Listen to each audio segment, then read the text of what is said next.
തീരുമാനമായില്ല. സഭാധ്യക്ഷന്മാർ നടത്തുന്ന സമരം തുടരുമെന്നും ഇരുപക്ഷവും അറിയിച്ചു. ഇരുപക്ഷവും വിട്ടുവീഴ്ചയ്ക്ക് തയ്യാറാകണമെന്ന് ജില്ലാ ഭരണകൂടം ആവശ്യപ്പെട്ടെങ്കിലും ഓർത്തഡോക്സ് യാക്കോബായ വിഭാഗങ്ങൾ ഇതിന് തയ്യാറാകാതിരുന്നതിനെ തുടർന്നാണ് ചർച്ച പരാജയപ്പെട്ടത്. ഇരുവിഭാഗവുമായി 2 വട്ടം ചർച്ച നടത്തിയെങ്കിലും സമവായത്തിലെത്തിക്കാൻ കഴിഞ്ഞില്ല. കോടതി വിധി നടപ്പാക്കിയാലും പള്ളിയിൽ പ്രാർത്ഥന നടത്തുവാനുള്ള അവസരം വേണമെന്ന് യാക്കോബായ വിഭാഗം ആവശ്യപ്പെട്ടു. ആ പള്ളിയുടെ ഭരണം കോടതി വിധിയിൽ എപ്രകാരം പറഞ്ഞിട്ടുണ്ടോ അപ്രകാരം നടന്നുകൊള്ളട്ടെ. ഈ മറിച്ചൊരു കോടതി വിധി വരുന്നിടം വരെ അതിന് ഞങ്ങൾക്ക് വിരോധം ഞങ്ങൾ പറഞ്ഞിട്ടില്ല. എന്നാൽ അവിടുത്തെ ആത്മീയ ആവശ്യങ്ങൾ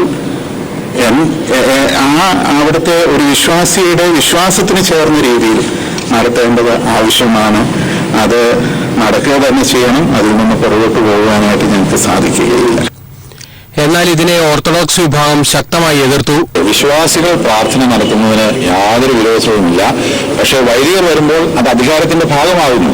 വൈദികർ അധികാരത്തോടുകൂടിയാണ് അതവിടെ ഒരു അധികാരം സ്ഥാപിക്കാൻ വേണ്ടിയിട്ടുള്ളതായ ഒരു തന്ത്രം എന്നുള്ളത് മാത്രമേ.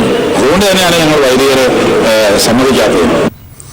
ഇരു സഭാധ്യക്ഷന്മാരും നടത്തുന്ന സമരം പിൻവലിക്കണമെന്നും പ്രശ്നപരിഹാരത്തിന് 4 ദിവസത്തെ സമയം നൽകണമെന്നും ജില്ലാ കളക്ടർ ആവശ്യപ്പെട്ടു. ഇക്കാര്യത്തിൽ സഭാധ്യക്ഷന്മാരുമായി കൂടിയാലോചിച്ച് തീരുമാനം അറിയിക്കാമെന്ന് ഇരുപക്ഷവും ജില്ലാ കളക്ടറെ അറിയിച്ചിട്ടുണ്ട്.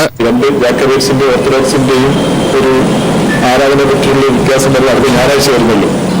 ഞായറാഴ്ച വരെയുള്ള സമയങ്ങളിലും നിലവിൽ പള്ളി തുറന്നുകൊണ്ട് ആരാധന കൊടുക്കാനും നിർദ്ദേശം വഹിച്ചിട്ടുള്ളത്. കോടതി വിധി സംബന്ധിച്ച് അഡ്വക്കേറ്റ് ജനറലിന്റെ നിയമോപദേശവും ജില്ലാ ഭരണകൂടം തേടിയിട്ടുണ്ട്.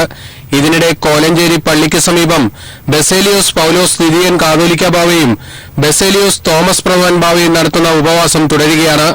ഏഷ്യാനെറ്റ് ന്യൂസ്, കൊച്ചി.